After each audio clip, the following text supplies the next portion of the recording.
ibintu bitanu, kimwe, bibiri, bitatu, bine, bitanu, ibintu bitanu bituma ubura ubwenge. Muri iyi minsi abantu bakomeje kwitandukanya n'ubwenge, ngo kugira ubwenge ngo ntago ari itegeko, ngo iki n'ibiki. Rero kugezaho ibintu bitanu bituma ubura ubwenge.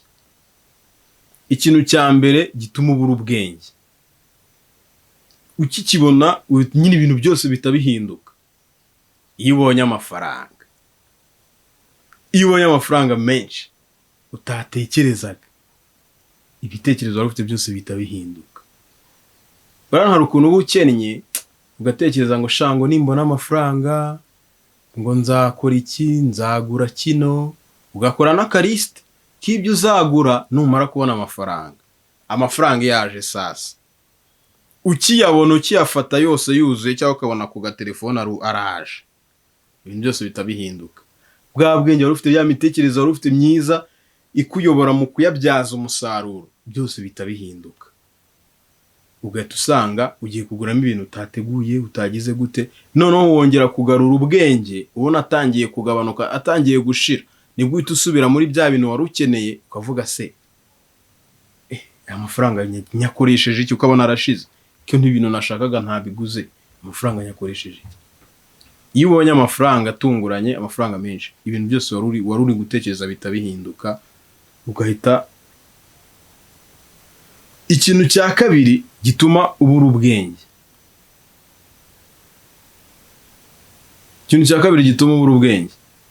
guhaga, kuzuza inda ibiryo, reka mbivuge gutyo. Iyo umajije kurya hari ukuntu ubu nyine ufite courage nta ribi, wumva ufite n'imbaraga, uri active, wamara kurya uhaze, ubwenge bwose bihita bugenda. N'ibyo wibukaga bimwe uhita ubyibagirwa, n'ibyo wari ugiye gukora uhita ubihagarika, ahubwo ugatangira kwisinzirira, ugatumva ubunebwe, ntushaka gukoresha ubwenge, ntushaka gukoresha umubiri, ugahita uyifatira phone, ugahita uslidinga kuri TikTok. Icyo gihe ubwenge wabugiye, wongera kugaruka n'igihe cyakujyanye.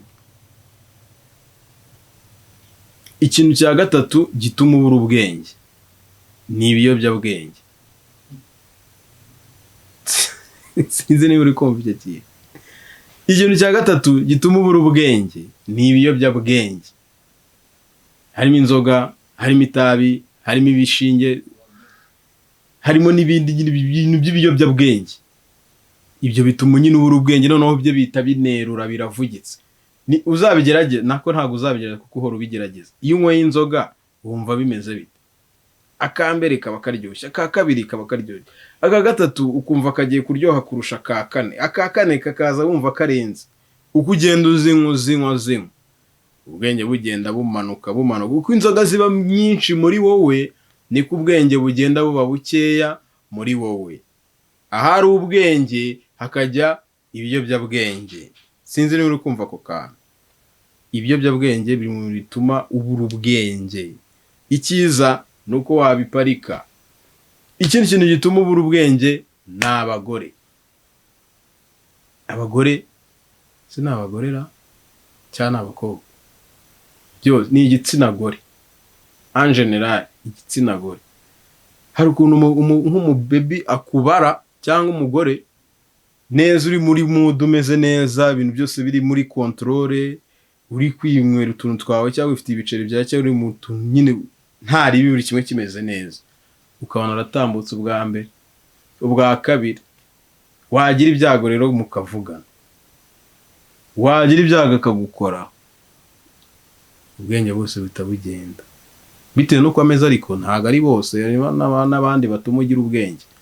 Ariko igitsina gore nacyo kiri mu bantu bashobora gutuma ubura ubwenge. Ikindi kintu gituma udakoresha ubwenge kuko ntabwo uba ufite wumva buhagije, nicyo bita comfortable zone. Comfortable zone ni ahantu buri cyangwa n'ukuntu buri wumva unyuzwe, wumva uhagijwe no kubura aho hantu, wumva uhagijwe no kuba uri muri icyo kintu, ukumva nyine biraho. Ni ibyo ngibyo Yesu ashimwe, Imana yarakoze, ibyo birahagije. Ibyo bituma ubwenge bwawe n'imitekerereze yawe nabyo bigumaho.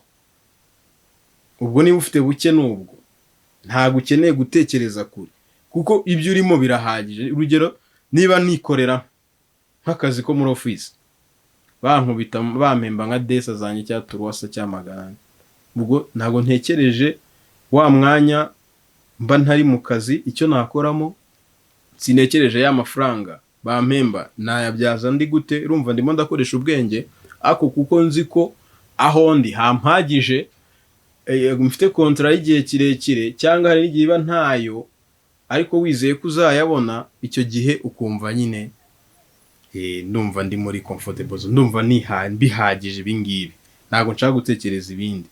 Icyo gituma udabasha gukoresha ubwenge ngo utekereze aho uko wabona wakora izindi sources z'amafaranga, utundi tuntu twakugirira akamaro.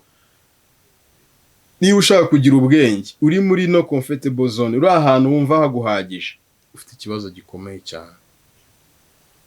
Hindura wowe, hindura. Ikindi kintu kiri butuma utabura ubwenge cya bonus, nako gituma ubura ubwenge, kuko dutanga utuntu tw'ubwenge.